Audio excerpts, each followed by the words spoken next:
Good evening, everybody. Once again, I want to thank the government and the people of Poland for hosting this NATO summit. And I especially want to thank the people of Warsaw for their wonderful hospitality. It is my third visit to Poland. Each time we have been received with tremendous friendship, and it signifies the close bonds between our two countries. I want to begin this press conference with events back home. This has been a tough week. First and foremost for the families who've been killed, but also for the entire American family. In my call yesterday to Attorney General Loretta Lynch, I stressed that the Justice Department and our federal government should continue to do everything that we can to assist the investigation in Dallas and to support the police and the city of Dallas as they deal with this tragedy. In my call to Chief Brown, I commended him for showing outstanding leadership during an extremely challenging time and asked him to convey to all the officers and their families how the American people are grieving with them and that we stand with them. I'll have the opportunity to convey our condolences and show our solidarity when I visit Dallas in a few days. But before I do, let me just make some very brief points. First of all, as painful as this week has been, I firmly believe that America is not as divided as some have suggested. Americans of all races and all backgrounds are rightly outraged by the inexcusable attacks on police, whether it's in Dallas or any place else. That includes protesters. It includes family members who have grave concerns about police conduct, and they've said that this is unacceptable. There's no division there. And Americans of all races and all backgrounds are also rightly saddened and angered about the deaths of Alton Sterling and Philando Castile, and about the larger persistent problem of African Americans and Latinos being treated differently in our criminal justice system. So there is sorrow, there is anger, there is confusion about next steps, but there's unity in recognizing that this is not how we want our communities to operate. This is not who we want to be as Americans. And that serves as the basis for us being able to move forward in a constructive and positive way. So we cannot let the actions of a few define all of us. The demented individual who carried out those attacks in Dallas, he's no more representative of African Americans than the shooter in Charleston was representative of white Americans, or the shooter in Orlando or San Bernardino were representative of Muslim Americans. They don't speak for us. That's not who we are.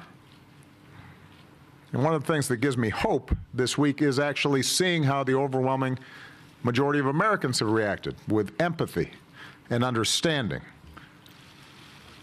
We've seen police continue to reach out to communities that they serve all across the country and show incredible professionalism as they're protecting protesters. We've seen activists and grassroots groups who have expressed concern about police shootings, but are also adamant in their support of the Dallas Police Department, which is particularly appropriate because the Dallas Police Department is a great example of a department that has taken the issue of police shooting seriously and has engaged in an approach that has not only brought down their murder rates, but also drastically reduced complaints around police misconduct. That's the spirit that we all need to embrace. That's the spirit that I want to build on. It's one of the reasons why next week, using the task force that we had set up after Ferguson, but also building on it and inviting both police and law enforcement and community activists and civil rights leaders, bringing them together to the White House. I want to start moving on constructive actions that are actually going to make a difference, because that is what all Americans want. So when we start suggesting that somehow there's this enormous polarization and we're back to the situation in the 60s, and that's just not true. You're not seeing riots, and you're not seeing police going after people who are protesting peacefully. You've seen almost uniformly peaceful protests, and you've seen uniformly police handling those protests with professionalism. And so as tough, as hard, as depressing as the loss of life was this week, we've got a foundation to build on. We just have to have confidence that we can build on those better angels of our nature. And we have to make sure that all of us step back, do some reflection, and make sure that the rhetoric that we engage in is constructive and not destructive. That we're not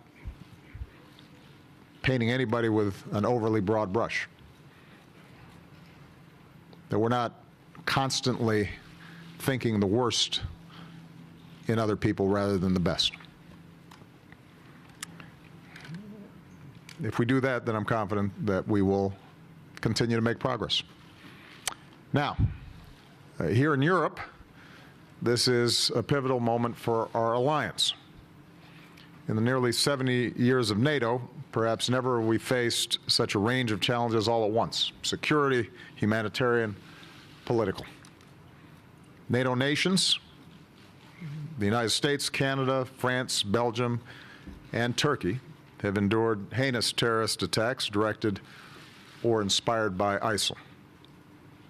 Russia has violated the sovereignty and territorial integrity of an independent European nation, Ukraine, and engaged in provocative behavior toward NATO allies.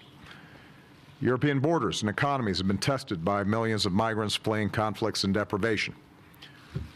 And the vote in the United Kingdom to leave the EU has raised questions about the future of European integration.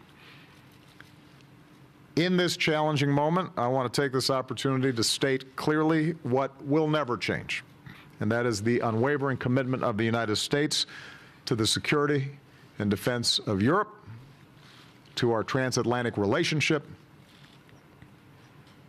to our commitment to our common defense. And next year will mark the 100th anniversary of the first American troops arriving on European soil in the First World War. And ever since, through 2 world wars, a long Cold War, and the decades since, generations of Americans have served here for our common security.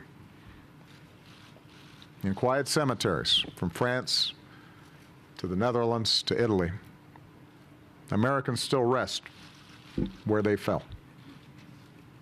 Even now, more than 60,000 American military personnel serve in dozens of European countries.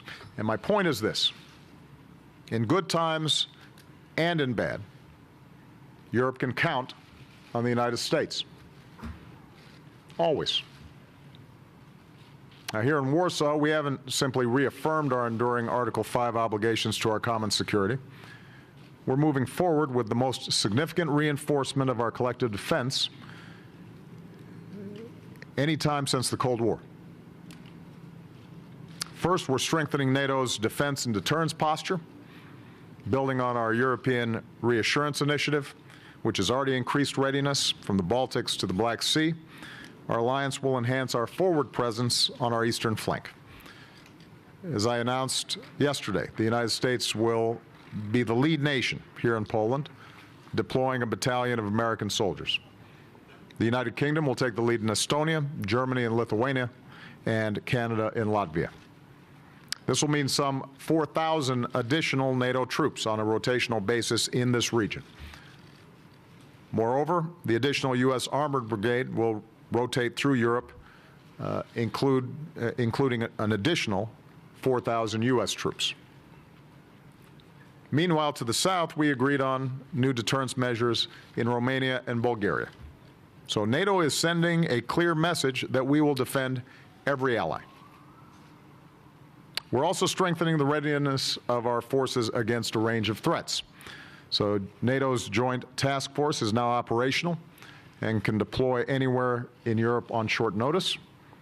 With recent progress here in Poland, Romania, and Spain, NATO's ballistic missile defense is coming online, and we're launching a new effort to boost the resilience of allies to better defend against new types of threats, including cyber attacks.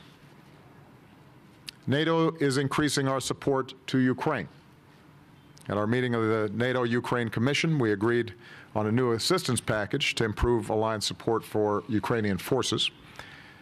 Prime Minister Cameron, President Hollande, Chancellor Merkel, Prime Minister Renzi, and I met with President Poroshenko, and we reaffirmed our strong support for Ukraine's sovereignty and territorial integrity, as well as the need to continue political and economic reforms. Thank you. I'm already getting applause.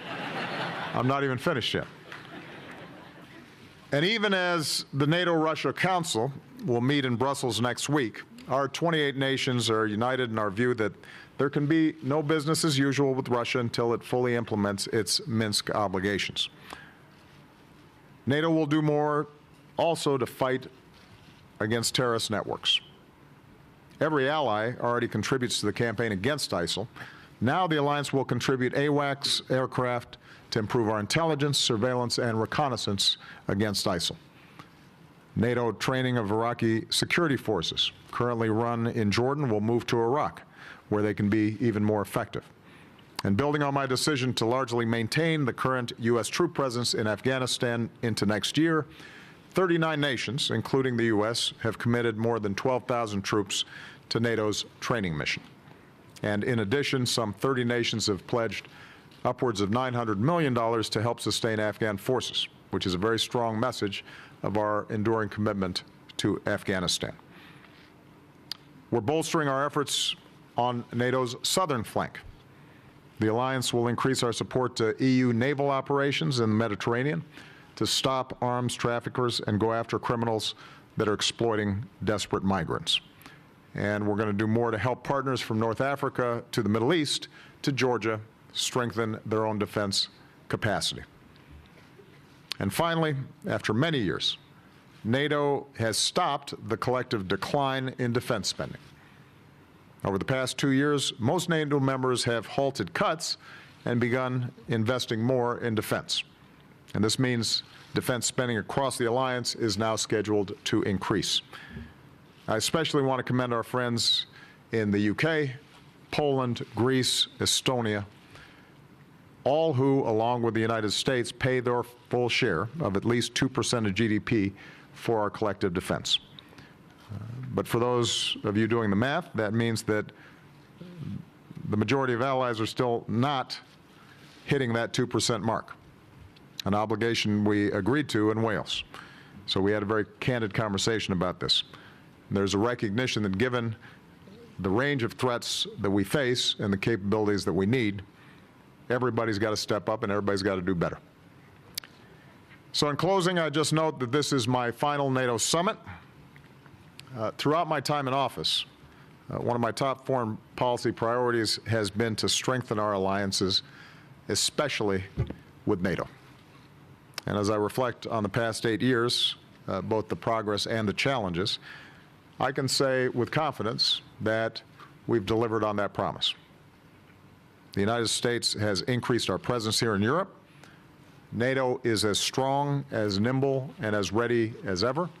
And as we see from the presence of Montenegro at this summit, the door to NATO membership remains open to nations that can meet our high standards. So nobody should ever doubt the resolve of this alliance to stay united and focused on the future. And just as our nations have stood together over the past 100 years, I know that we'll stay united and grow even stronger for another 100 more. And with that, let me take some questions.